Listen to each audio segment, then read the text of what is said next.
Selamat malam pemirsa, Anda menyaksikan Prime Time Talk bersama saya Ani Rahmi. Komisi Pemilihan Umum DKI Jakarta telah menutup pendaftaran calon gubernur dan wakil gubernur DKI Jakarta dari jalur perseorangan. Gubernur DKI Jakarta Basuki Cahayapurnama atau Ahok yang awalnya yakin maju melalui jalur independen tidak mendaftar karena telah memutuskan maju bersama partai. Hal itu berarti nasib petahana menjadi cagup DKI Jakarta dipastikan berada di genggaman tangan partai politik pengusung. Kini Ahok dalam posisi menunggu didaftarkan oleh parpol pendukung pada September mendatang. Perubahan peta politik termasuk partai politik yang akan mengusungnya sangat cair. Secair sang petahana yang mengabaikan sejuta KTP dukungan dari teman Ahok. Bagaimana dinamika dukungan parpol kepada Ahok dalam Pilgub DKI mendatang? Untuk membahasnya di studio telah hadir pengurus DPP Partai Nasdem Taufik Basari dan juga Wakil Sekjen DPP PDIP Yuriko Sotarduga. Selamat malam Bapak-Bapak. Selamat malam. Terima kasih sudah hadir di Berita 1 TV. Kita ke Mas Tobas terlebih dahulu nih. Pertanyaannya, ini ada kabar yang kurang enak bahwa partai pendukung Ahok belum tentu solid gitu. Masih ada kemungkinan main mata. Sebetulnya seberapa solid? Ya, pertanyaannya kabarnya dari mana? Kalau kita telusuri, kabar itu kan, isu itu dilontarkan pertama kali dari Pak Bambang Deha. Yang mengutarakan bahwa ya nanti Pak Ahok ini kan belum tentu maju, ada kemungkinan partai politik lain bisa mundur. Itu kan bukan dari partai politik pendukung Pak Ahok sendiri yang memunculkan isu itu, ataupun dari elit-elit partai politik yang mendukung Pak Ahok. Jadi ada isu tersebut dihembuskan, ditangkap media, digoreng-goreng. Jadi jadilah menjadi isu yang sebenarnya sama sekali bukan isu. Oke, jadi tidak seperti itu. Tidak seperti itu sama sekali, tidak ada. Sebenarnya seperti apa? Kita sangat solid ya. Kita sudah bentuk tim pemenangan, sudah membagi peran dan tugas ya. Terus kita beberapa kali rapat. Jadi tidak pernah sedikit pun terbersit akan mundur dari dukungan ke Pak Ahok.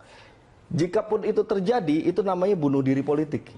Ya, selesai sudah partai politik yang berani mencabut dukungan yang sudah diberikan secara terbuka, semua orang sudah tahu, ada komitmennya, ada SK DPP-nya untuk memberikan dukungan kepada Pak Ahok. Itu terlalu gila lah kalau menurut saya kalau ada yang jadi Anda membantahnya dan menyatakan bahwa partai pendukung Ahok solid begitu ya? Solid dan tidak pernah ada isu tersebut yang muncul secara real. Ya kalau ada yang menghembuskan kemudian digoreng-goreng ya itulah politik. Oke. Ke Pak Eriko, Pak Riko, ini pada 8 Agustus lalu ketika jalur independen ditutup ya, kan ada 7 parpol yang membentuk koalisi kekeluargaan. PDIP salah satu motornya, tapi belum juga mengusung calon. Nah sebenarnya koalisi ini tujuannya apa sih? Oh iya Mbak, jadi begini. Kita kan mempunyai tahapan yang kita menghargai betul mekanisme yang ada di dalam PDI Perjuangan. Atau kalau kita sebut demokrasi ala PDI Perjuangan, kita itu menyaring dari tingkat bawah. Saya tidak tahu kalau di tempat Mas Tobas. Karena kami sudah mempunyai struktural sampai di tingkat anak ranting, tingkat RW. Dan itu bisa dicek di setiap wilayah di DKI Jakarta. Nah itu kita menjaring suara dari tingkat terbawah. Itu naik satu persatu dari mulai anak ranting ke PAC, ke DPC, dan kemudian akhirnya ke DPD. Nah, tahapan seperti dan tugas DPD lah menjalin komunikasi ke seluruh partai-partai yang ada. Bukan hanya 7 partai, bahkan juga ke partainya Mas Taufik Basari juga kita menjalin komunikasi politik tingkat DPD ya, artinya tingkat DPD. Nah, ini semua dikumpulkan. Menjadi bahan untuk yang pembahasan dalam tingkat rapat DPP. Karena semua keputusan datangnya nanti dari DPP yang diputuskan dalam pleno DPP yang dipimpin langsung oleh Ketua Umum. Nah, itu salah satu bahan. Bahan kedua juga, seperti sekarang kami sedang mengadakan reses. Seperti kami DPR RI sekarang sedang reses, saya sedang turun di DKI Jakarta, di Jakarta Selatan Pusat di dapil kami.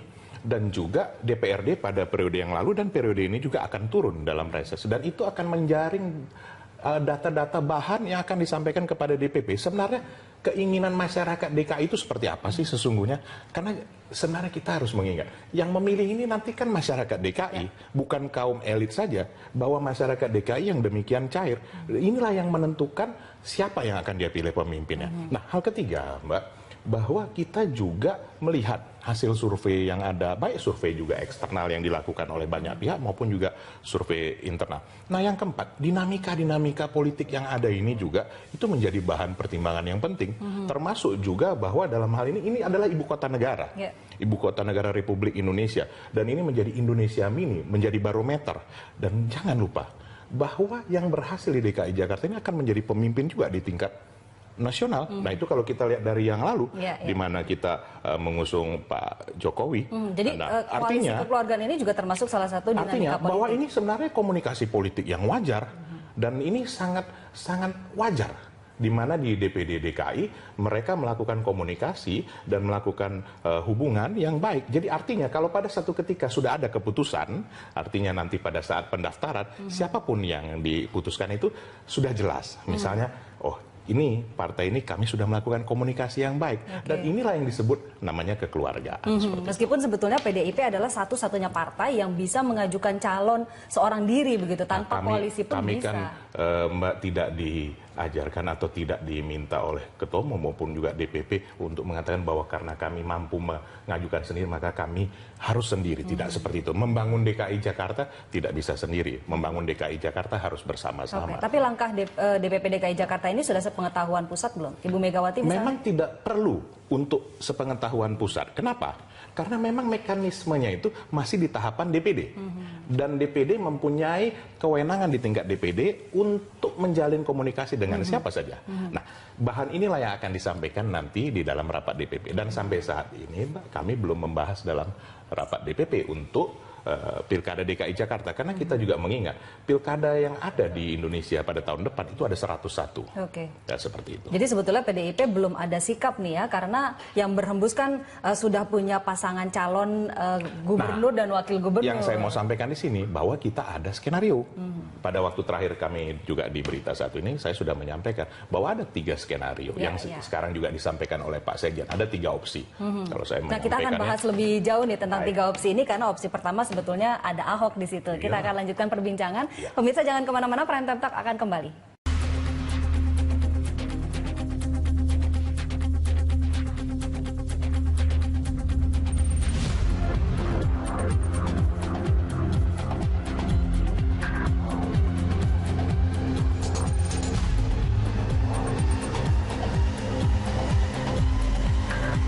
Sebelum saya lanjutkan perbincangan kita pada malam hari ini, kita ikuti terlebih dahulu pernyataan Ahok berikut ini. Pak, kalau misalkan dari 3 partai ada yang pecah satu, Pak, bagaimana, Pak? Ya nggak ikut. Bapak batal? Nggak ikut dong, gimana mau ikut? Berarti nggak nyari dukungan koalisi lagi satu partai? Koalisi di mana? Teman Ahok udah lewat untuk ini. Andalan kita kan memang independen, ya, teman Ahok. Cuma kan kita kan menghargai mereka juga. Ketika partai menghargai teman Ahok, maka saya dengan teman Ahok juga menghargai partai, menaruh kepercayaan. Kalau ternyata mereka mengingkari kepercayaan yang kami berikan, ya sudah, berarti kita sial aja ditipu partai kan. Tapi kan politik kan jangka panjang. Politik itu panjang, kayak maraton dan maraton lagi. 2019 kita bisa bangkit lagi. Nah, jadi makanya sebenarnya andalan kita kan teman Ahok dari awal. Masyarakat, partisipasi masyarakat. Lalu partai mendukung, lalu kita respect dong. Kamu mendukung, ya kita respect. Sama-sama kasih Anda kehormatan, sama-sama kita menghargai. Lalu kalau dia batalin, ya saya kira partai masa mau menodai dia. Tapi kalau sampai ada yang nekat juga gitu ya, buat saya ya silakan aja. Ya, Mas Taufik, komentarnya Ahok sangat ringan sekali. Kalau ada yang mundur ya udah sial kita ditipu parpol. Nah, sebetulnya komunikasi dengan Ahok dan juga antar parpol pendukungnya, ada 3 parpol ini seperti apa? Ya, tadi pernyataan Pak Ahok kan menanggapi pertanyaan. Ya, ya dia juga santai-santai aja. Ya kalau misalnya ada yang begitu nekat, ya sudah berarti saya sial ditipu partai politik kan gitu. Nah artinya kalau misalnya memang ada yang melakukan itu ya berarti nggak ada yang salah dari yang dikatakan oleh Pak Ahok. Berarti partai politik itu sudah menipu. Simpel itu juga. Jadi Anda sudah menegaskan bahwa tidak ada satupun dari 3 parpol ini yang akan menipu Ahok. Tidak, saya yakin partai politik kita sudah sangat dewasa ya berpikirnya jangka panjang, ingin juga menjaga kepercayaan dari masyarakat. Tentu kalau misalnya kita berpikir bahwa partai politik ini hidup hanya untuk Pilkada 2017 di DKI Jakarta ini sangat pendek sekali pikirannya. Ya, jadi pasti akan berpikir panjang, tidak mungkin melakukan hal-hal yang sangat blunder. Dan saya sangat yakin antara Nasdem, Hanura dan Golkar kita sudah solid, kita sudah terus-menerus bekerja ya, membagi peran dan tidak ada sedikit pun pembicaraan soal itu. Oke, menyikapi terbentuknya koalisi kekeluargaan yang secara tegas ada di seberang gitu. Adakah langkah yang dilakukan oleh parpol-parpol pendukung? Pertama, kita tidak merasa perlu untuk melakukan langkah-langkah tertentu mengantisipasi koalisi kekeluargaan yang kemarin dibentuk. Ya, pertama karena kita juga masih melihatnya itu kan bukan keputusan DPP. Ya, kalau sudah ada keputusan DPP baru kita akan berhitung. Tapi ini kan baru kumpul-kumpul di tingkatan DKI Jakarta yang kemudian masih dinamis, pun juga belum ada nama yang muncul. Jadi koalisi tapi belum ada nama yang dimunculkan kan. Jadi ya sudah, ya itu kita anggap sebagai bagian dari proses yang tidak perlu kita tanggapi secara serius.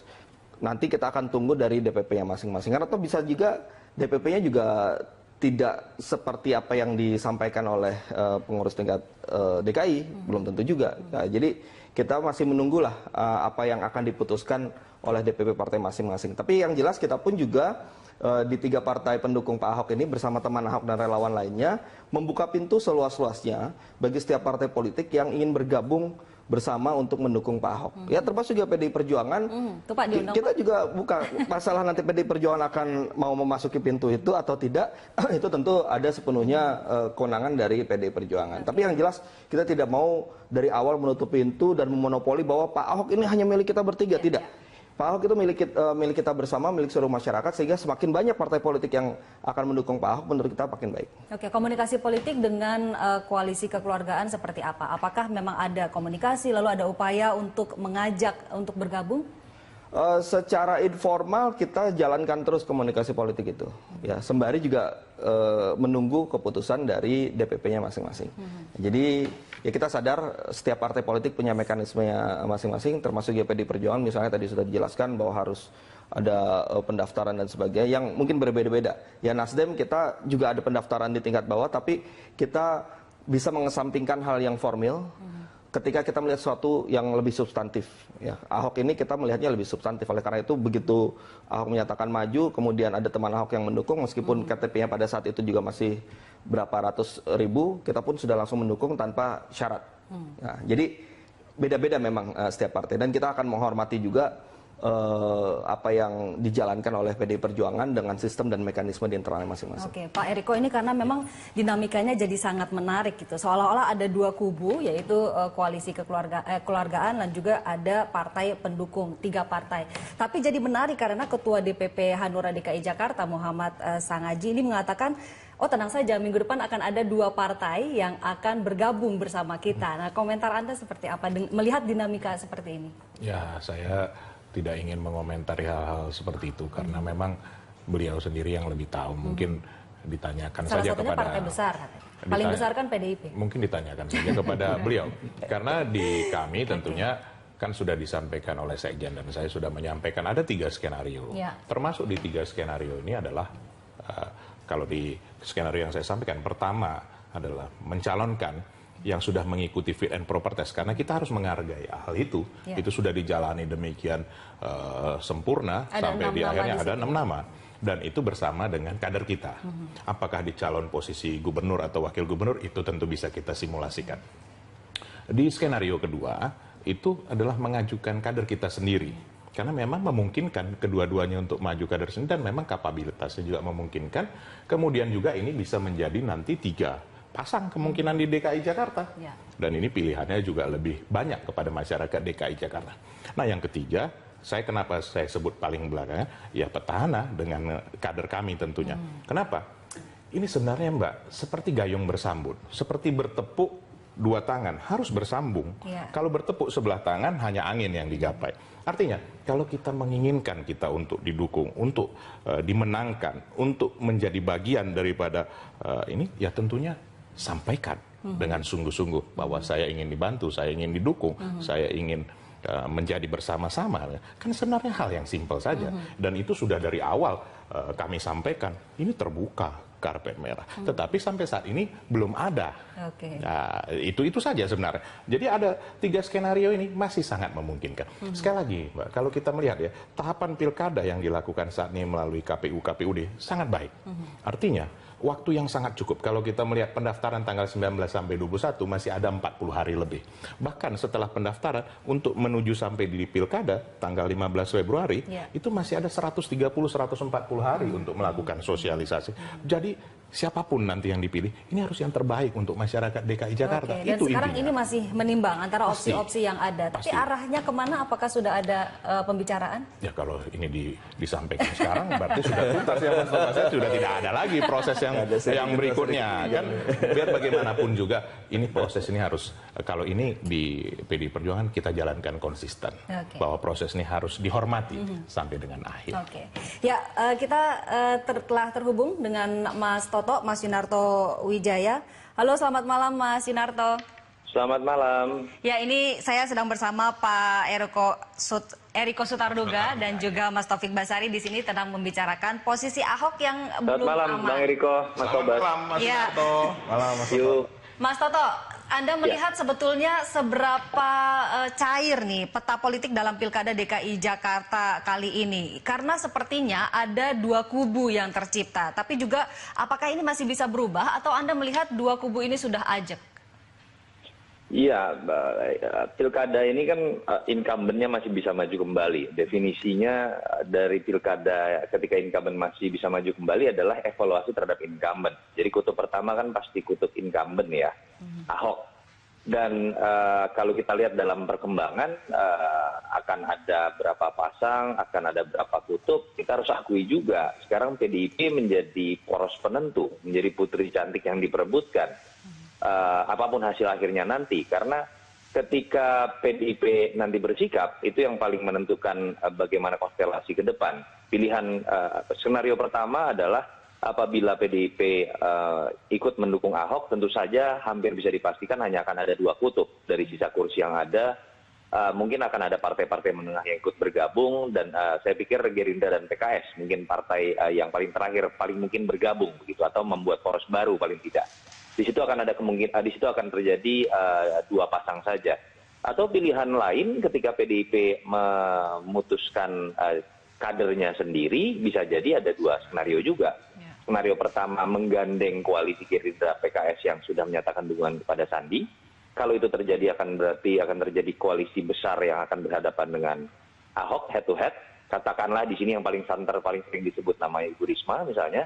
Tapi bukan tidak mungkin juga PDIP katakanlah misalnya memunculkan nama Risma atau kader yang lain, belum tentu harus bergabung dengan poros yang dibangun oleh Gerindra. Ketika itu terjadi, mungkin akan ada 3 pasang. Kemungkinannya seperti itu. Jadi memang sekarang yang sedang ditunggu adalah sikap dari PDIP. Terlepas disengaja atau tidak, ya kita harus akui, putri cantiknya detik ini adalah PDIP. Tapi kalau Anda sendiri melihatnya seberapa besar kans PDIP ini mendukung Ahok? Nanti saya kalau tebak-tebakan disindir Bung Eriko nih, berbahaya saya. Nanti dipikir lebih tahu dari internal PDIP. Tapi kalau mengeluarkan sebuah hipotesa, tentu saja berdasarkan beberapa indikator, baik dari statement-statement yang berkembang, baik dari kronologi hubungan PDIP dengan Ahok, lalu kemudian juga perkembangan sikap dari 3 partai pendukung dalam menyikapi PDIP dan Ahok. Saya melihat peluang dari dukungan PDIP kepada Ahok masih sangat besar. Pertama, perbedaan mendasar dari Ahok dengan PDIP kalau kita baca di kronologinya kan sebetulnya bukan masalah substansi kritik PDIP misalnya terhadap kebijakan-kebijakan Ahok, tapi kepada bagaimana mekanisme penetapan calon yang sempat berbeda. Satu jalur independen, satu jalur parpol. Tetapi detik ini perbedaan mendasar itu sebetulnya sudah tidak ada lagi. Tinggal pertanyaannya kan, lalu apa lagi yang menjadi penghalang? Itu pertama. Yang kedua, ya katakanlah saya berspekulasi begitu ya. Saya tidak bisa membayangkan ada sosok jembatan di sini, penengah di sini, dalam hal ini Pak Jokowi, petugas partai PDIP, tapi di sisi lain juga dia adalah tanda kutip ya mantan bos Ahok. Saya tidak bisa membayangkan seorang Jokowi berpangku tangan melihat penerus posisi politiknya berhadapan-hadapan dengan partainya sendiri. Baik dalam konteks meneruskan keberhasilan Jakarta ataupun dalam konteks 2019. Ini saya pikir tidak menguntungkan. Itu dua variabel dari beberapa variabel yang mungkin bisa dianalisis. Dan kalau kita coba baca juga, dukungan dari 3 partai sangat terbuka untuk PDIP masuk. Bahkan sudah beberapa partai menyatakan dukungan apabila Jarod menjadi wagub. Dan kalau kita lihat juga statement dari Ahok sendiri, termasuk statement dari beberapa teman PDIP, terutama kemarin ya, dari beberapa petinggi PDIP, termasuk Pak Sekjen sendiri, saya pikir tidak lagi pada suasana konfliktual, lebih kepada membuka peluang apapun, termasuk dengan incumbent, dan jauh lebih sejuk dibandingkan kita lihat minggu-minggu lalu. Itu menurut saya sinyalemen yang bisa dilihat. Ya, Mas Toto, ini kita juga membahas bahwa posisi Ahok hingga saat ini sebetulnya belum aman. Setelah jalur independen ditutup oleh KPUD, maka satu-satunya jalur Ahok untuk maju ke dalam pilkada adalah parpol. Nah, sementara kan ini juga artinya posisi tawar Ahok juga semakin lemah gitu. Bagaimana Anda melihat hal ini? Sebetulnya tidak lemah ya, artinya begini, sebetulnya kalau kita baca kemarin kan ada celetukan dari Mas Bambang DH saja, mungkin saja ada partai yang tiba-tiba tidak jadi mendukung Ahok, itu bagaimana nanti ceritanya, itu betul, dalam logika prosedur penetapan calon, ketika Ahok sudah mengorbankan jalur independen, lalu hanya berharap pada 3 partai yang jumlahnya tanda kutip pas-pasan, satu partai kabur itu kan langsung tidak lolos begitu misalnya kan, jadi itu hanya logika ya, sempat disinggung oleh Mas Bambang DH. Tapi saya pikir begini, Ahok memiliki modal kuat elektabilitas yang saya pikir itu tidak dengan mudah begitu ya, kemudian ditinggalkan oleh partai-partai. Dan itu yang menurut saya menjadi modal buat Ahok. Dan saya pikir termasuk bagaimana Nasdem, saya pikir punya komitmen tersendiri lah, tidak hanya sebatas lisan di media, yang saya pikir tidak sedemikian mudah begitu saja dicabut. Walaupun dalam politik segala kemungkinan bisa terjadi. Dan saya pikir Ahok juga sudah bersikap realistis. Ada pergeseran statement saya pikir ya, dari yang terkesan merasa aman dengan 3 parpol. Kalau kita lihat, Ahok juga kemudian sangat terbuka dengan PDIP. Lalu kemudian bahkan ada yang mengatakan kok seminggu terakhir ini seperti ingin membujuk PDIP begitu kan. Apapun motifnya saya tidak tahu, tetapi saya pikir itu sikap realistis buat dari Ahok juga, termasuk mungkin untuk menghitung kemungkinan terburuk seperti yang disindir oleh beberapa pihak, termasuk apabila ada partai tertentu menarik diri dari Ahok di injury time dan itu bisa menggagalkan Ahok. Saya pikir Ahok sudah bersiap dengan beberapa skenario kalau kita coba lihat dari statementnya beberapa hari terakhir. Baik, Mas Toto, Pak Eriko, dan juga Mas Tobas, saya harus jeda sejenak. Kita akan lanjutkan perbincangan di segmen berikutnya. Pemirsa jangan kemana-mana, Prime Time Talk akan kembali.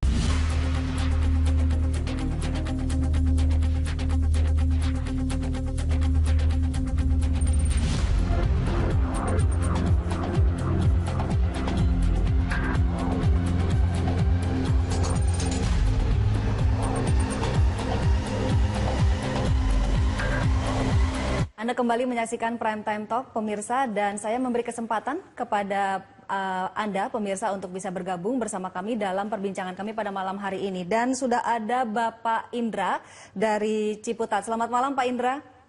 Selamat malam, Bapak-Bapak, Ibu-Ibu. Ya, Pak Indra, silakan, Pak. Ya, menurut saya gini, Bu, ya. Pak Ahok sama Pak Jarod itu kan sudah bagus, ya. Menurut saya sih nggak perlu ada yang yang sudah baik itu ya sudah teruskan aja gitu loh. Seperti Ibu Megawati juga bilang kan, apa yang sudah baik ya diteruskan aja gitu. Karena gini, kalau berubah pimpinan daerah, maka nanti aturan akan berubah juga. Sekarang ini saya urus-urus itu nggak terlalu sulit gitu loh. Kalau nanti ganti gubernur, ganti rubah. Baru-baru ini kan ada full day school itu kan. Nah, lihat aja. Itu yang nanti yang dirasakan rakyat, maksudnya rakyat Jakarta juga. Kalau menurut saya yang sudah bagus ya sudah gitu loh. Dan feeling saya sih ya, tahu saya Ibu Megawati itu dia punya prinsip. Dia akan dukung Ahok itu. Masalah wakilnya siapa ya itu terserah Ibu Mega. Itu aja sih. Terima kasih. Baik, terima kasih Pak Indra. Pak Eriko, komentarnya seperti apa? Ini pemirsa kami sudah yakin bahwa Bu Mega akan mendukung Ahok, lalu Ahok juga sudah yakin bahwa PDIP akan mendukung dirinya seperti Pilkada 2012 lalu, di mana dukungan itu dikeluarkan pada saat injury time. Keyakinan ini kan pasti ada dasarnya. Saya rasa terima kasih Pak Indra, ini berarti satu hal yang positif juga masukannya. Dan saya rasa ini Pak Ahok juga harus mendengar bahwa seseorang ingin untuk melayani masyarakat, tentunya juga menjadi pemimpin masyarakat juga memang harus mempunyai satu jiwa yang juga ingin merangkul secara keseluruhan. Seperti tadi sebenarnya saya sudah sampaikan di depan tadi, seperti bertepuk kan tidak boleh sebelah tangan.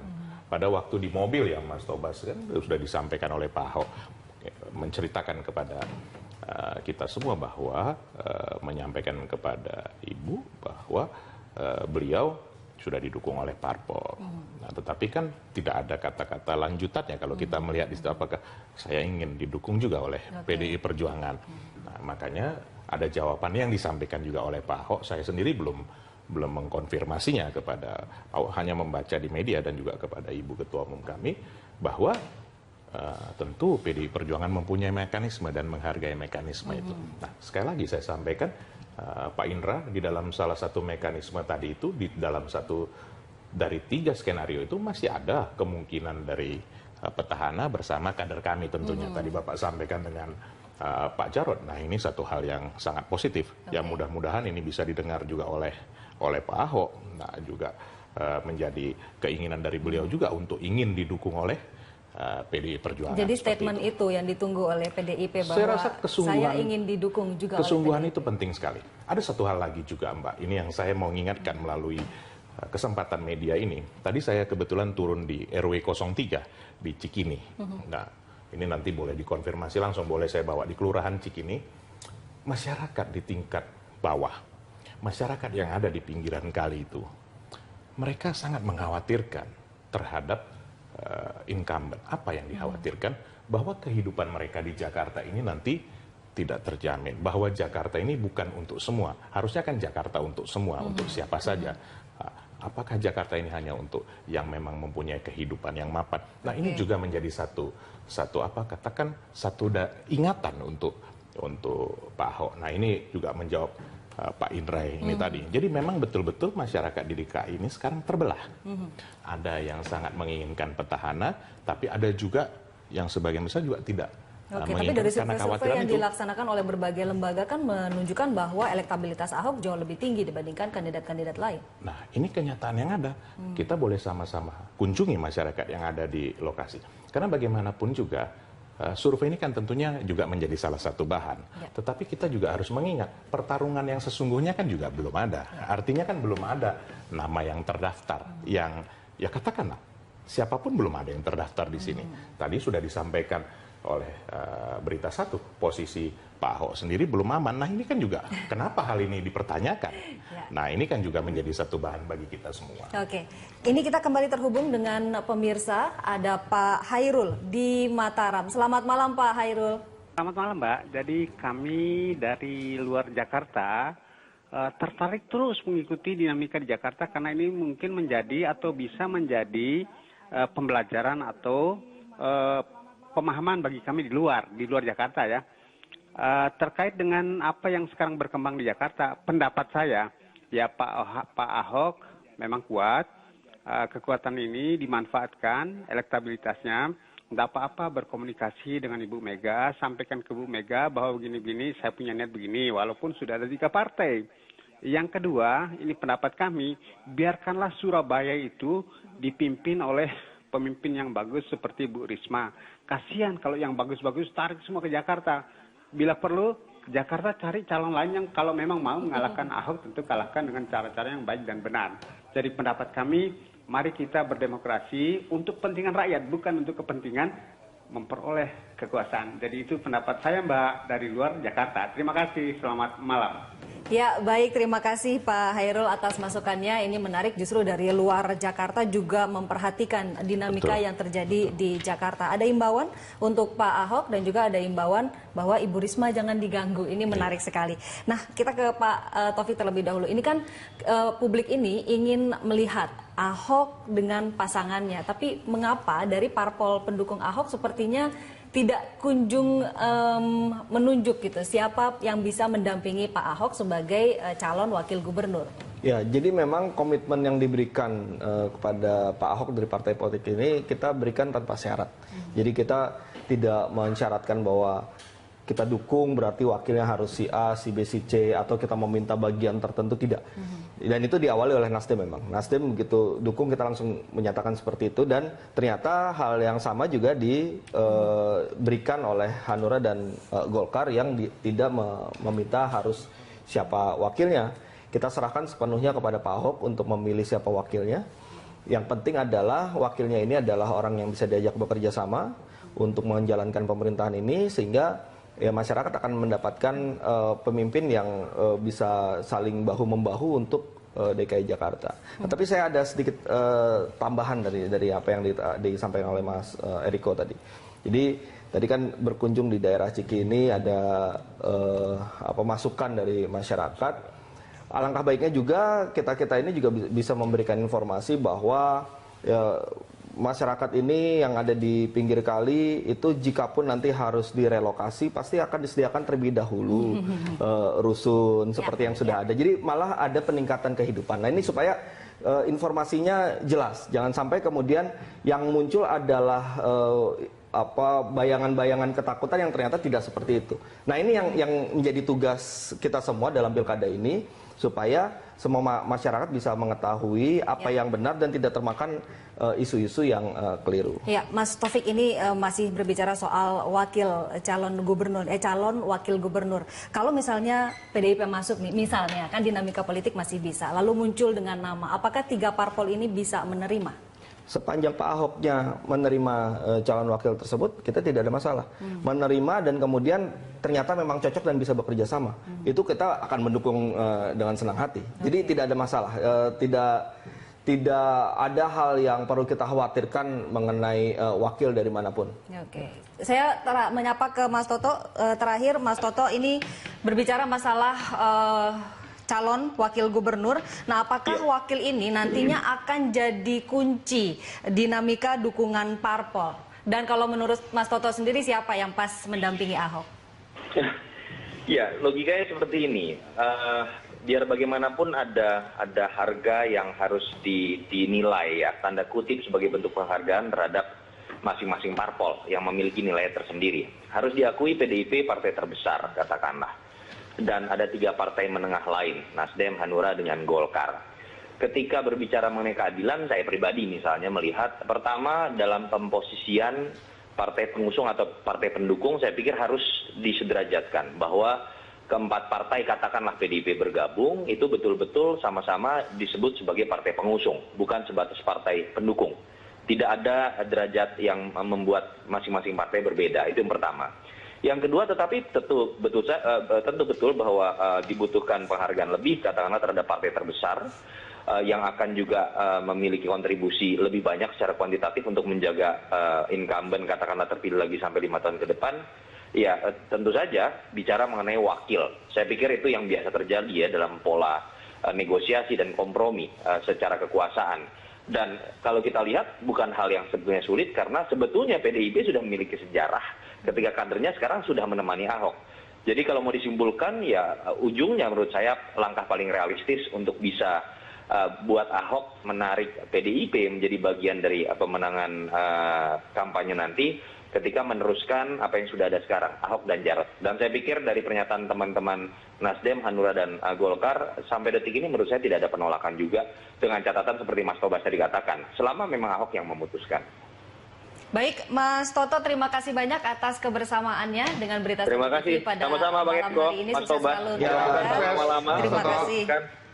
Ke Pak Eriko nih, ini banyak pihak yang menyatakan bahwa minggu-minggu depan akan ada kejutan nih, Mas Eriko. Tidak hanya dari Ketua Hanura DKI Muhammad Sangaji, bahkan juga dari Sekjen PDIP Hasto Kristianto mengatakan bahwa akan ada kejutan. Bisa dapat bocoran nggak kejutannya apa? Ya, kalau jujur saya sampaikan, sampai rapat tadi belum ada dibahas DKI Jakarta. Mungkin dalam rapat minggu depan. Ya tentunya kalau namanya baru dibahas minggu depan, ya kejutannya berarti minggu depan. Kalau namanya kejutan, kalau saya tahu ya sudah tidak terkejut lagi namanya itu, Mbak. Itu namanya sudah penyampaian namanya. Jadi kalau sampai saat ini saya sendiri secara jujur belum mengetahui seperti apa nantinya di minggu-minggu depan ini. Tapi ada satu gambaran, Mbak, bahwa PDI Perjuangan itu, nah mungkin yang seperti disampaikan Pak Ahok juga di media massa, selalu mengambil keputusan tidak terburu-buru. Dan biasanya dari periode yang lalu mendekati proses akhir. Artinya pada saat pendaftaran menjelang akhir. Kenapa? Karena memang dinamika pada saat-saat terakhir ini sangat besar, satu. Kedua juga, kita juga tidak bisa mengabaikan bahwa Jakarta adalah barometer daripada Indonesia. Ketiga, bahwa ini adalah tempat ibu kota negara kesatuan Republik Indonesia, di mana Presiden Republik Indonesia ada di Jakarta. Dan ya bersyukurnya bahwa Presiden Republik Indonesia itu adalah kader PDI Perjuangan. Nah ini tentunya juga menjadi hal juga yang penting dalam hal ini. Jadi ini hal yang tidak semata-mata saat ini bisa ini digabungkan terus kemudian besok langsung keluar hasilnya seperti itu. Oke, ke Mas Taufik nih, sesuai dengan judul kita pada malam hari ini, posisi Ahok belum aman. Nah pertanyaannya, apa yang akan dilakukan oleh partai-partai pendukung Ahok untuk semakin mengamankan posisi Ahok di Pilkada DKI 2017 mendatang? Kalau menurut saya posisi Pak Ahok sudah aman. Ya, dengan 3 parpol yang ada, tidak ada pikiran untuk mundur dari itu. Jadi kalau soal aman dari segi usungan dari partai politik itu aman. Nah, tapi tentu kita akan terus bekerja untuk semakin memperkuat dukungan kepada Pak Ahok, termasuk juga yang tadi saya katakan bahwa ya kita terbuka terhadap partai-partai lain yang ingin bergabung bersama-sama kita, bekerja bersama bahu-membahu. Jadi paling itu yang bisa kita perbuat ya. Yang jelas isu bahwa ada kemungkinan partai politik pendukung Pak Ahok ini akan cabut gitu ya, itu jauh asap dari panggang. Oke, tapi komunikasi dengan PDIP sudah terjalin ya? Oh ini sudah langsung berkomunikasi.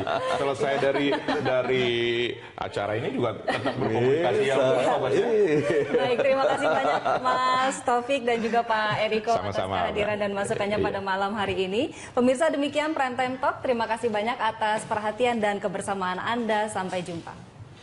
Saya rasa terima kasih Pak Indra, ini berarti satu hal yang positif juga masukannya. Dan saya rasa ini Pak Ahok juga harus mendengar bahwa seseorang ingin untuk melayani masyarakat, tentunya juga menjadi pemimpin masyarakat juga memang harus mempunyai satu jiwa yang juga ingin merangkul secara keseluruhan. Seperti tadi sebenarnya saya sudah sampaikan di depan tadi, seperti bertepuk kan tidak boleh sebelah tangan. Pada waktu di mobil yang Mas Tobas kan sudah disampaikan oleh Pak Ahok, menceritakan kepada kita semua bahwa menyampaikan kepada Ibu bahwa beliau sudah didukung oleh parpol. Nah, tetapi kan tidak ada kata-kata lanjutannya kalau kita melihat di situ apakah saya ingin didukung juga oleh PDI Perjuangan. Nah, makanya ada jawaban yang disampaikan juga oleh Pak Ahok. Saya sendiri belum mengkonfirmasinya kepada Ahok, hanya membaca di media dan juga kepada Ibu Ketua Umum kami bahwa tentu PDI Perjuangan mempunyai mekanisme dan menghargai mekanisme itu. Nah, sekali lagi saya sampaikan, Pak Indra, di dalam salah satu mekanisme tadi itu, di dalam satu dari 3 skenario itu masih ada kemungkinan dari petahana bersama kader kami tentunya. Tadi Bapak sampaikan dengan Pak Jarod. Nah, ini satu hal yang sangat positif. Yang mudah-mudahan ini bisa didengar juga oleh Pak Ahok. Nah, juga menjadi keinginan dari beliau juga untuk ingin didukung oleh PDI Perjuangan. Jadi statement itu yang ditunggu oleh PDIP bahwa saya rasa saya ingin didukung juga kesungguhan oleh PDIP. itu penting sekali. Ada satu hal lagi juga Mbak, ini yang saya mau ingatkan melalui kesempatan media ini. Tadi saya kebetulan turun di RW 03 di Cikini. Nah, ini nanti boleh dikonfirmasi langsung, boleh saya bawa di Kelurahan Cikini. Masyarakat di tingkat bawah, masyarakat yang ada di pinggiran kali itu, mereka sangat mengkhawatirkan terhadap incumbent. Apa yang dikhawatirkan? Bahwa kehidupan mereka di Jakarta ini nanti tidak terjamin. Bahwa Jakarta ini bukan untuk semua. Harusnya kan Jakarta untuk semua, untuk siapa saja. Apakah Jakarta ini hanya untuk yang memang mempunyai kehidupan yang mapan? Nah, ini juga menjadi satu ingatan untuk untuk Pak Ahok. Nah ini juga menjawab Pak Indra ini tadi. Jadi memang betul-betul masyarakat di DKI ini sekarang terbelah. Ada yang sangat menginginkan petahana, tapi ada juga yang sebagian besar juga tidak. Oke, tapi dari survei yang dilaksanakan oleh berbagai lembaga kan menunjukkan bahwa elektabilitas Ahok jauh lebih tinggi dibandingkan kandidat-kandidat lain. Nah, ini kenyataan yang ada. Kita boleh sama-sama kunjungi masyarakat yang ada di lokasi. Karena bagaimanapun juga, survei ini kan tentunya juga menjadi salah satu bahan. Ya. Tetapi kita juga harus mengingat, pertarungan yang sesungguhnya kan juga belum ada. Artinya kan belum ada nama yang terdaftar. Yang, ya katakanlah, siapapun belum ada yang terdaftar di sini. Tadi sudah disampaikan oleh Berita Satu, posisi Pak Ahok sendiri belum aman. Nah ini kan juga kenapa hal ini dipertanyakan. Nah ini kan juga menjadi satu bahan bagi kita semua. Oke, ini kita kembali terhubung dengan pemirsa, ada Pak Hairul di Mataram. Selamat malam Pak Hairul. Selamat malam Mbak, jadi kami dari luar Jakarta tertarik terus mengikuti dinamika di Jakarta karena ini mungkin menjadi atau bisa menjadi pembelajaran atau pemahaman bagi kami di luar Jakarta ya. Terkait dengan apa yang sekarang berkembang di Jakarta, pendapat saya, ya Pak Ahok memang kuat, kekuatan ini dimanfaatkan, elektabilitasnya, tidak apa-apa berkomunikasi dengan Ibu Mega, sampaikan ke Ibu Mega bahwa begini-begini, saya punya niat begini, walaupun sudah ada 3 partai. Yang kedua, ini pendapat kami, biarkanlah Surabaya itu dipimpin oleh pemimpin yang bagus seperti Bu Risma. Kasihan kalau yang bagus-bagus tarik semua ke Jakarta.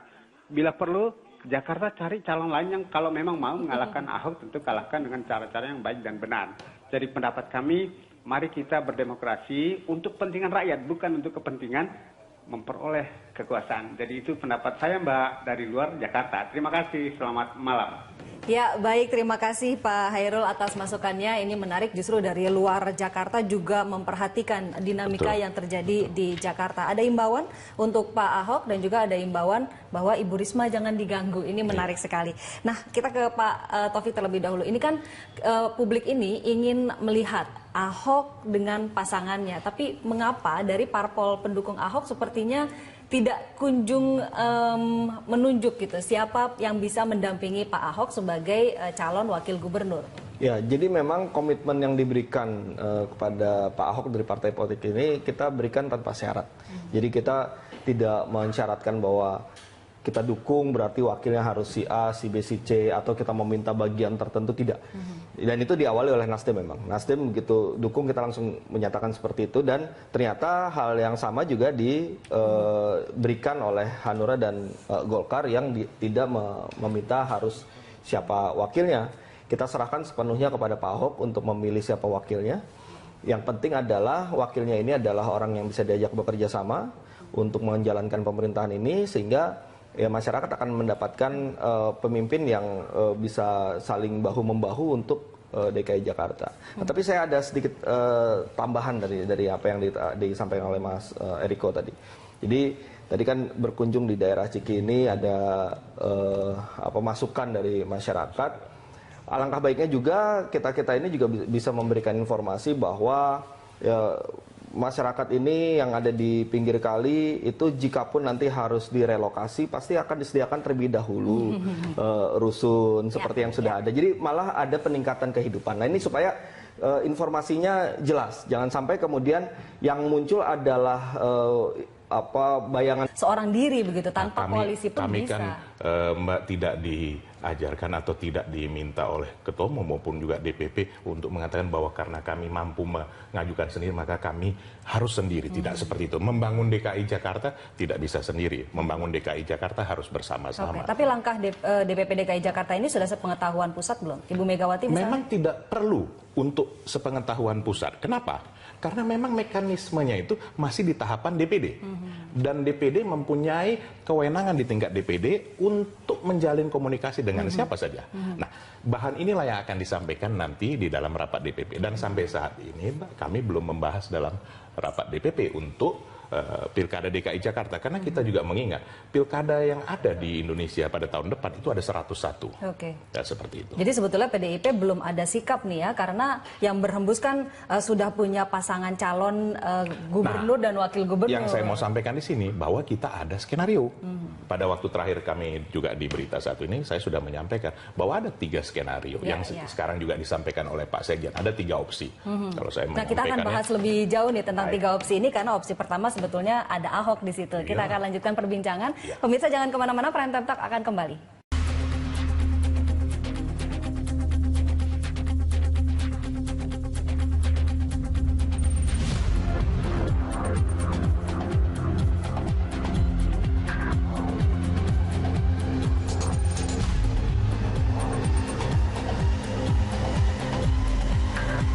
Sebelum saya lanjutkan perbincangan kita pada malam hari ini, kita ikuti terlebih dahulu pernyataan Ahok berikut ini. Pak, kalau misalkan dari 3 partai ada yang pecah satu, Pak, bagaimana, Pak? Ya nggak ikut. Bapak batal? Nggak ikut dong. Gimana mau ikut? Berarti nggak nyari dukungan koalisi lagi satu Mau partai? koalisi di mana? Teman Ahok udah lewat untuk ini. Andalan kita kan memang independen, teman Ahok. Cuma kan kita kan menghargai mereka juga. Ketika partai menghargai teman Ahok, maka saya dengan teman Ahok juga menghargai partai, menaruh kepercayaan. Kalau ternyata mereka mengingkari kepercayaan yang kami berikan, ya sudah, berarti kita sial aja ditipu partai kan. Tapi kan politik kan jangka panjang. Politik itu panjang, kayak maraton dan maraton lagi. 2019 kita bisa bangkit lagi. Nah, jadi makanya sebenarnya andalan kita kan teman Ahok dari awal. Masyarakat, partisipasi masyarakat. Lalu partai mendukung, lalu kita respect dong. Kamu mendukung, ya kita respect. Sama-sama kasih Anda kehormatan, sama-sama kita menghargai. Lalu kalau dia batalin, ya saya kira partai masa mau menodai dia. Tapi kalau sampai ada yang nekat juga gitu ya, buat saya ya silakan aja. Ya, Mas Taufik, komentarnya Ahok sangat ringan sekali. Kalau ada yang mundur ya udah sial kita ditipu parpol. Nah, sebetulnya komunikasi dengan Ahok dan juga antar parpol pendukungnya, ada 3 parpol ini seperti apa? Ya, tadi pernyataan Pak Ahok kan menanggapi pertanyaan. Ya, ya dia juga santai-santai aja. Ya kalau misalnya ada yang begitu nekat, ya sudah berarti saya sial ditipu partai politik kan gitu. Nah artinya kalau misalnya memang ada yang melakukan itu ya berarti gak ada yang salah dari yang dikatakan oleh Pak Ahok. Berarti partai politik itu sudah menipu. Simpel itu juga. Jadi Anda sudah menegaskan bahwa tidak ada satupun dari 3 parpol ini yang akan menipu Ahok. Tidak, saya yakin partai politik kita sudah sangat dewasa ya berpikirnya jangka panjang, ingin juga menjaga kepercayaan dari masyarakat. Tentu kalau misalnya kita berpikir bahwa partai politik ini hidup hanya untuk pilkada 2017 di DKI Jakarta ini sangat pendek sekali pikirannya. Ya, jadi pasti akan berpikir panjang, tidak mungkin melakukan hal-hal yang sangat blunder. Dan saya sangat yakin antara Nasdem, Hanura dan Golkar kita sudah solid, kita sudah terus-menerus bekerja ya, membagi peran dan tidak ada sedikit pun pembicaraan soal itu. Oke, menyikapi terbentuknya koalisi kekeluargaan yang secara tegas ada di seberang gitu. Adakah langkah yang dilakukan oleh parpol-parpol pendukung? Pertama, kita tidak merasa perlu untuk melakukan langkah-langkah tertentu mengantisipasi koalisi kekeluargaan yang kemarin dibentuk. Ya pertama karena kita juga masih melihatnya itu kan bukan keputusan DPP. Ya kalau sudah ada keputusan DPP baru kita akan berhitung. Tapi ini kan baru kumpul-kumpul di tingkatan DKI Jakarta yang kemudian masih dinamis, pun juga belum ada nama yang muncul. Jadi koalisi tapi belum ada nama yang dimunculkan kan. Jadi ya sudah ya itu kita anggap sebagai bagian dari proses yang tidak perlu kita tanggapi secara serius. Nanti kita akan tunggu dari DPP-nya masing-masing. Karena atau bisa juga DPP-nya juga tidak seperti apa yang disampaikan oleh pengurus tingkat DKI, belum tentu juga. Nah, jadi kita masih menunggulah apa yang akan diputuskan oleh DPP partai masing-masing. Tapi yang jelas kita pun juga di 3 partai pendukung Pak Ahok ini bersama teman Ahok dan relawan lainnya membuka pintu seluas-luasnya bagi setiap partai politik yang ingin bergabung bersama untuk mendukung Pak Ahok. Ya termasuk juga PDI Perjuangan. Itu Pak diundang, Kita Pak. juga bukan masalah nanti PDI Perjuangan akan mau memasuki pintu itu atau tidak. Itu tentu ada sepenuhnya kewenangan dari PDI Perjuangan. Tapi yang jelas kita tidak mau dari awal menutup pintu dan memonopoli bahwa Pak Ahok ini hanya milik kita bertiga. Tidak. Pak Ahok itu milik kita bersama, milik seluruh masyarakat, sehingga semakin banyak partai politik yang akan mendukung Pak Ahok, menurut kita makin baik. Oke, komunikasi politik dengan koalisi kekeluargaan seperti apa? Apakah memang ada komunikasi, lalu ada upaya untuk mengajak untuk bergabung? Secara informal kita jalankan terus komunikasi politik itu, ya sembari juga menunggu keputusan dari DPP-nya masing-masing. Jadi ya kita sadar setiap partai politik punya mekanismenya masing-masing, termasuk PDI Perjuangan misalnya tadi sudah dijelaskan bahwa harus ada pendaftaran dan sebagainya yang mungkin berbeda-beda. Ya Nasdem kita juga ada pendaftaran di tingkat bawah, tapi kita bisa mengesampingkan hal yang formal. Ketika kita melihat sesuatu yang lebih substantif, ya Ahok ini kita melihatnya lebih substantif. Oleh karena itu begitu Ahok menyatakan maju, kemudian ada teman Ahok yang mendukung, meskipun KTP-nya pada saat itu juga masih berapa ratus ribu, kita pun sudah langsung mendukung tanpa syarat. Nah, jadi beda-beda memang setiap partai, dan kita akan menghormati juga apa yang dijalankan oleh PDI Perjuangan dengan sistem dan mekanisme di internalnya masing-masing. Oke, Pak Eriko, ini karena memang dinamikanya jadi sangat menarik gitu. Seolah-olah ada dua kubu, yaitu koalisi kekeluargaan dan juga ada partai pendukung, 3 partai. Tapi jadi menarik karena Ketua DPP Hanura DKI Jakarta Muhammad Sangaji ini mengatakan, oh tenang saja, minggu depan akan ada 2 partai yang akan bergabung bersama kita. Nah, komentar Anda seperti apa melihat dinamika seperti ini? Ya, saya tidak ingin mengomentari hal-hal seperti itu karena memang beliau sendiri yang lebih tahu. Mungkin ditanyakan saja kepada partai besar, paling besar kan PDIP. Mungkin ditanyakan saja kepada beliau karena di kami tentunya kan sudah disampaikan oleh Sekjen dan saya sudah menyampaikan ada 3 skenario. Termasuk di 3 skenario ini adalah kalau di skenario yang saya sampaikan, pertama adalah mencalonkan yang sudah mengikuti fit and proper test, karena kita harus menghargai hal itu. Itu sudah dijalani demikian sempurna sampai di akhirnya ada 6 nama. Dan itu bersama dengan kader kita. Apakah di calon posisi gubernur atau wakil gubernur, itu tentu bisa kita simulasikan. Di skenario kedua, itu adalah mengajukan kader kita sendiri. Karena memang memungkinkan kedua-duanya untuk maju kader sendiri, dan memang kapabilitasnya juga memungkinkan. Kemudian juga ini bisa menjadi nanti 3 pasang kemungkinan di DKI Jakarta. Dan ini pilihannya juga lebih banyak kepada masyarakat DKI Jakarta. Nah yang ketiga, kenapa saya sebut paling belakangnya, ya petahana dengan kader kami tentunya. Kenapa? Ini sebenarnya Mbak, seperti gayung bersambut, seperti bertepuk 2 tangan, harus bersambung. Kalau bertepuk sebelah tangan, hanya angin yang digapai. Artinya, kalau kita menginginkan kita untuk didukung, untuk dimenangkan, untuk menjadi bagian daripada ini, ya tentunya sampaikan dengan sungguh-sungguh bahwa saya ingin dibantu, saya ingin didukung, saya ingin menjadi bersama-sama. Kan sebenarnya hal yang simpel saja. Dan itu sudah dari awal kami sampaikan, ini terbuka karpet merah. Tetapi sampai saat ini belum ada. Nah, itu saja sebenarnya. Jadi ada 3 skenario ini masih sangat memungkinkan. Sekali lagi, Mbak, kalau kita melihat ya, tahapan pilkada yang dilakukan saat ini melalui KPU-KPUD sangat baik. Artinya, waktu yang sangat cukup. Kalau kita melihat pendaftaran tanggal 19 sampai 21 masih ada 40 hari lebih. Bahkan setelah pendaftaran untuk menuju sampai di pilkada tanggal 15 Februari itu masih ada 130-140 hari untuk melakukan sosialisasi. Jadi siapapun nanti yang dipilih, ini harus yang terbaik untuk masyarakat DKI Jakarta. Dan itu sekarang intinya. ini masih menimbang antara opsi-opsi yang ada. Tapi arahnya kemana? Apakah sudah ada pembicaraan? Ya kalau ini disampaikan sekarang berarti sudah tuntas ya Mas Thomas. Sudah tidak ada lagi proses yang berikutnya kan. Biar bagaimanapun juga ini proses ini harus, kalau ini di PDI Perjuangan kita jalankan konsisten. Bahwa proses ini harus dihormati sampai dengan akhir. Ya, kita telah terhubung dengan Mas Toto, Mas Yunarto Wijaya. Halo, selamat malam Mas Yunarto.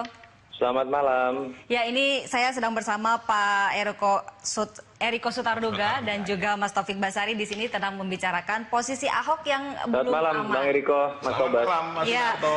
Malam, Mas Toto. Mas Toto, Anda melihat sebetulnya seberapa cair nih peta politik dalam Pilkada DKI Jakarta kali ini? Karena sepertinya ada 2 kubu yang tercipta. Tapi juga apakah ini masih bisa berubah atau Anda melihat 2 kubu ini sudah ajak?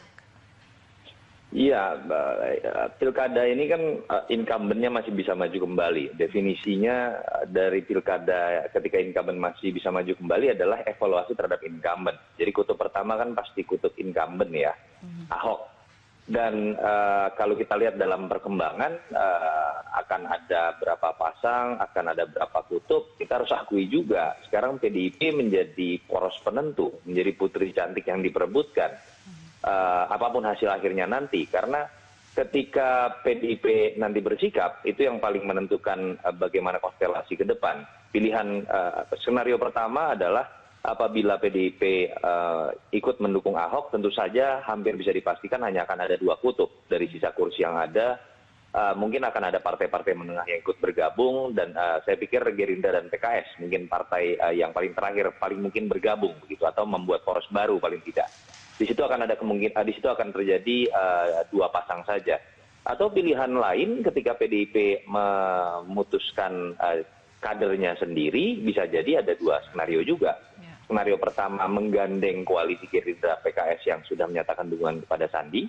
Kalau itu terjadi berarti akan terjadi koalisi besar yang akan berhadapan dengan Ahok head to head. Katakanlah di sini yang paling santer, paling sering disebut namanya Ibu Risma misalnya. Tapi bukan tidak mungkin juga PDIP katakanlah misalnya memunculkan nama Risma atau kader yang lain, belum tentu harus bergabung dengan poros yang dibangun oleh Gerindra. Ketika itu terjadi, mungkin akan ada 3 pasang. Kemungkinannya seperti itu. Jadi memang sekarang yang sedang ditunggu adalah sikap dari PDIP. Terlepas disengaja atau tidak, ya kita harus akui, putri cantiknya detik ini adalah PDIP. Tapi kalau Anda sendiri melihatnya seberapa besar kans PDIP ini mendukung Ahok? Nanti saya kalau tebak-tebakan disindir Bung Eriko nih, berbahaya saya. Nanti dipikir lebih tahu dari internal PDIP. Tapi kalau mengeluarkan sebuah hipotesa, tentu saja berdasarkan beberapa indikator, baik dari statement-statement yang berkembang, baik dari kronologi hubungan PDIP dengan Ahok, lalu kemudian juga perkembangan sikap dari 3 partai pendukung dalam menyikapi PDIP dan Ahok. Saya melihat peluang dari dukungan PDIP kepada Ahok masih sangat besar. Pertama, perbedaan mendasar dari Ahok dengan PDIP kalau kita baca di kronologinya kan sebetulnya bukan masalah substansi kritik PDIP misalnya terhadap kebijakan-kebijakan Ahok, tapi kepada bagaimana mekanisme penetapan calon yang sempat berbeda. Satu jalur independen, satu jalur parpol. Tetapi detik ini perbedaan mendasar itu sebetulnya sudah tidak ada lagi. Tinggal pertanyaannya kan lalu apa lagi yang menjadi penghalang? Itu pertama. Yang kedua, ya katakanlah saya berspekulasi begitu ya. Saya tidak bisa membayangkan ada sosok jembatan di sini, penengah di sini, dalam hal ini Pak Jokowi, petugas partai PDIP, tapi di sisi lain juga dia adalah tanda kutip ya mantan bos Ahok. Saya tidak bisa membayangkan seorang Jokowi berpangku tangan melihat penerus politiknya, penerus posisi politiknya berhadapan-hadapan dengan partainya sendiri. Baik dalam konteks meneruskan keberhasilan Jakarta ataupun dalam konteks 2019. Ini saya pikir tidak menguntungkan. Itu 2 variabel dari beberapa variabel yang mungkin bisa dianalisis. Dan kalau kita coba baca juga, dukungan dari 3 partai sangat terbuka untuk PDIP masuk. Bahkan sudah beberapa partai menyatakan dukungan apabila Jarod menjadi wagub.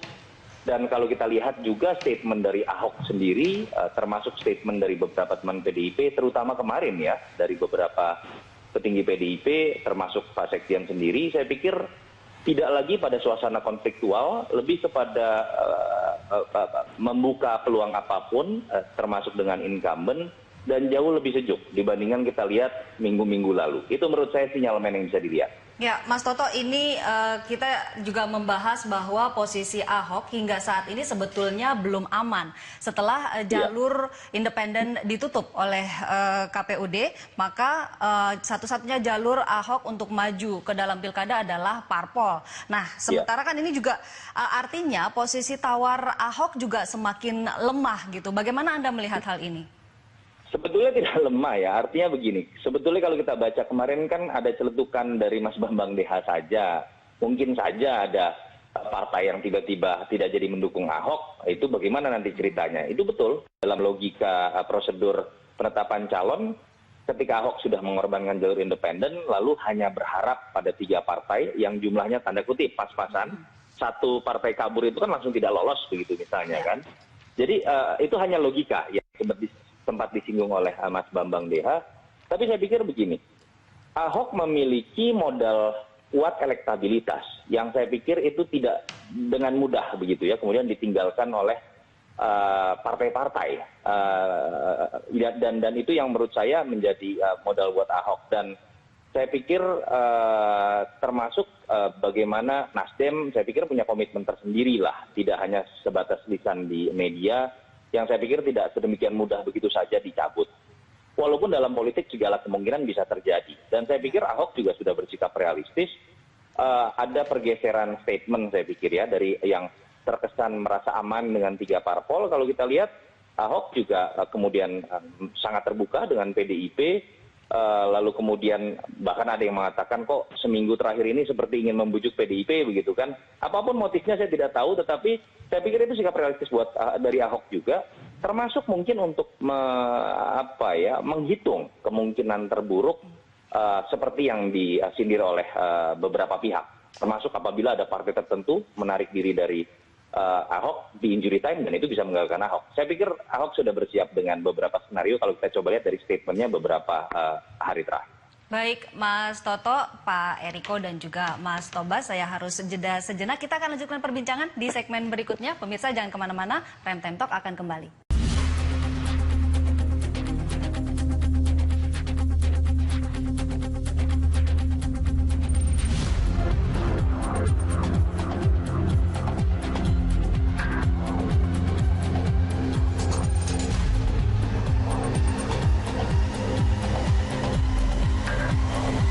Anda kembali menyaksikan Prime Time Talk, pemirsa, dan saya memberi kesempatan kepada Anda, pemirsa, untuk bisa bergabung bersama kami dalam perbincangan kami pada malam hari ini. Dan sudah ada Bapak Indra dari Ciputat. Selamat malam, Pak Indra. Selamat malam, Bapak-Bapak, Ibu-Ibu. Ya, Pak Indra, silakan, Pak. Ya, menurut saya gini, Bu ya. Pak Ahok sama Pak Jarot itu kan sudah bagus ya. Menurut saya sih nggak perlu ada yang yang sudah baik itu ya sudah teruskan aja gitu loh. Seperti Ibu Megawati juga bilang kan, apa yang sudah baik ya diteruskan aja gitu. Karena gini, kalau berubah pimpinan daerah, maka nanti aturan akan berubah juga. Sekarang ini saya urus-urus itu nggak terlalu sulit gitu loh. Kalau nanti ganti gubernur, ganti rubah. Baru-baru ini kan ada full day school itu kan. Nah, lihat aja. Itu yang nanti yang dirasakan rakyat itu, maksudnya rakyat Jakarta juga. Kalau menurut saya yang sudah bagus ya sudah gitu loh. Dan feeling saya sih ya, tahu saya Ibu Megawati itu dia punya prinsip. Dia akan dukung Ahok itu. Masalah wakilnya siapa ya itu terserah Ibu Mega. Itu aja sih. Terima kasih. Baik, terima kasih Pak Indra. Pak Eriko, komentarnya seperti apa? Ini pemirsa kami sudah yakin bahwa Bu Mega akan mendukung Ahok, lalu Ahok juga sudah yakin bahwa PDIP akan mendukung dirinya seperti Pilkada 2012 lalu, di mana dukungan itu dikeluarkan pada saat injury time. Keyakinan ini kan pasti ada dasar.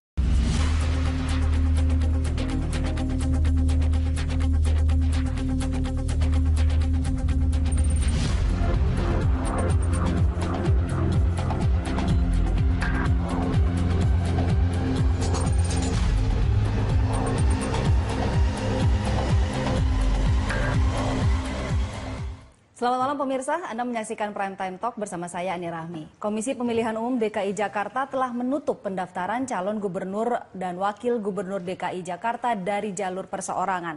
Gubernur DKI Jakarta Basuki Cahayapurnama atau Ahok yang awalnya yakin maju melalui jalur independen tidak mendaftar karena telah memutuskan maju bersama partai. Hal itu berarti nasib petahana menjadi cagup DKI Jakarta dipastikan berada di genggaman tangan partai politik pengusung.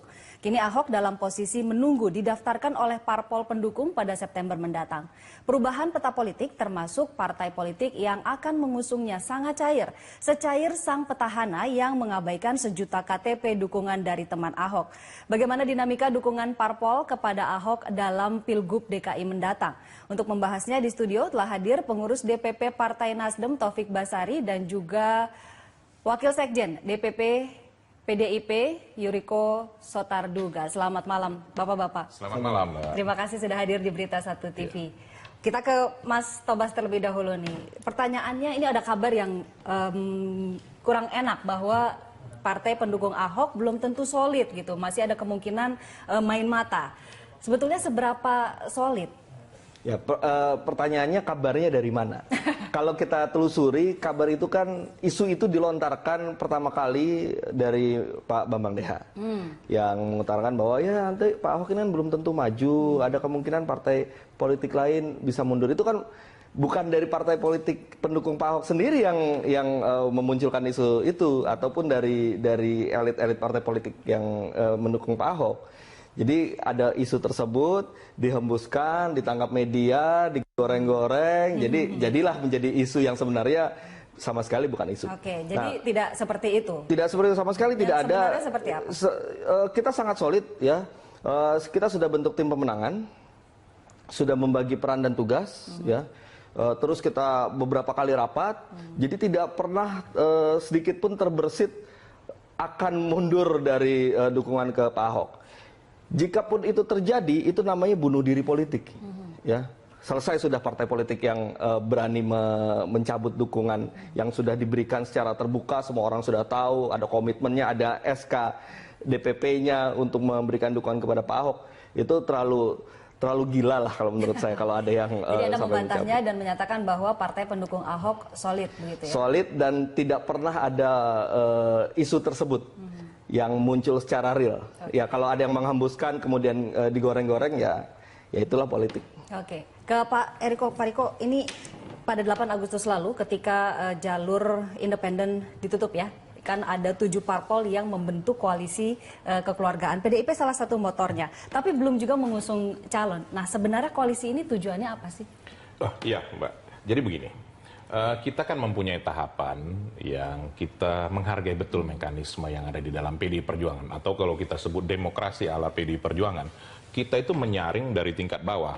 Saya tidak tahu kalau di tempat Mas Tobas. Karena kami sudah mempunyai struktural sampai di tingkat anak ranting, tingkat RW. Dan itu bisa dicek di setiap wilayah di DKI Jakarta. Nah itu kita menjaring suara dari tingkat terbawah. Itu naik satu persatu dari mulai anak ranting ke PAC, ke DPC, dan kemudian akhirnya ke DPD. Nah, tahapan seperti dan tugas DPD lah menjalin komunikasi ke seluruh partai-partai yang ada. Bukan hanya 7 partai, bahkan juga ke partainya Mas Taufik Basari juga kita menjalin komunikasi politik tingkat DPD ya, artinya tingkat DPD. Nah, ini semua dikumpulkan. Menjadi bahan untuk yang pembahasan dalam tingkat rapat DPP. Karena semua keputusan datangnya nanti dari DPP yang diputuskan dalam pleno DPP yang dipimpin langsung oleh Ketua Umum. Nah, itu salah satu bahan. Bahan kedua juga, seperti sekarang kami sedang mengadakan reses. Seperti kami DPR RI sekarang sedang reses, saya sedang turun di DKI Jakarta, di Jakarta Selatan Pusat di dapil kami. Dan juga DPRD pada periode yang lalu dan periode ini juga akan turun dalam reses. Dan itu akan menjaring data-data bahan yang akan disampaikan kepada DPP. Sebenarnya keinginan masyarakat DKI itu seperti apa sih sesungguhnya? Karena sebenarnya kita harus mengingat, yang memilih ini nanti kan masyarakat DKI, bukan kaum elit saja, bahwa masyarakat DKI yang demikian cair. Inilah yang menentukan siapa yang akan dia pilih pemimpinnya. Nah, hal ketiga, Mbak, bahwa kita juga melihat hasil survei yang ada, baik survei juga eksternal yang dilakukan oleh banyak pihak maupun juga survei internal. Nah yang keempat, dinamika-dinamika politik yang ada ini juga itu menjadi bahan pertimbangan yang penting, termasuk juga bahwa dalam hal ini adalah ibu kota negara, ibu kota negara Republik Indonesia, dan ini menjadi Indonesia Mini, menjadi barometer. Dan jangan lupa bahwa yang berhasil di DKI Jakarta ini akan menjadi pemimpin juga di tingkat nasional. Nah itu kalau kita lihat dari yang lalu, di mana kita mengusung Pak Jokowi. Jadi koalisi kekeluargaan ini juga termasuk salah satu dinamika artinya politik. Bahwa ini sebenarnya komunikasi politik yang wajar, dan ini sangat wajar. Di mana di DPD DKI mereka melakukan komunikasi dan melakukan hubungan yang baik. Jadi artinya kalau pada satu ketika sudah ada keputusan, artinya nanti pada saat pendaftaran, siapapun yang diputuskan itu sudah jelas. Misalnya, ini partai ini kami sudah melakukan komunikasi yang baik. Dan inilah yang disebut namanya kekeluargaan. Meskipun sebetulnya PDIP adalah satu-satunya partai yang bisa mengajukan calon